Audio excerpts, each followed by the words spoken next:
శివ పూజ కోసం తమ ప్రాణాలను త్యాగం చేసిన ముగ్గురు భక్తులు. వారి కథే నేటి శ్రీకాళహస్తీశ్వర మహిమ. అది యుగాల క్రితం అరణ్యమే ఆలయం అయిన కాలం. గంటలు లేవు, వేద మంత్రాలు లేవు. ఒక గుహలో స్వయంభుగా శివలింగం వెలసి ఉండేది. ఒక చిన్న సాలీడు ప్రతిరోజు వచ్చి లింగంపై గూడును నిర్మించి కొలిచేది. దాని దృష్టిలో అది వల కాదు, శివుడికి కట్టిన గుడి.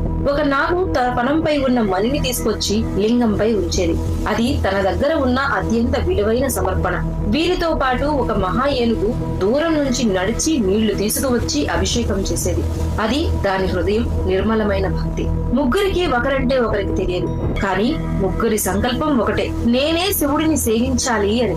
ఒక రోజు ఏనుగు వచ్చి చూసేసరికి లింగం మొత్తం సాలిగూడితో కప్పబడి ఉంది.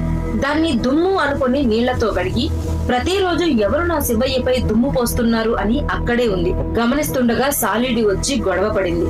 ఇంతలో నాగు వచ్చి చూసింది.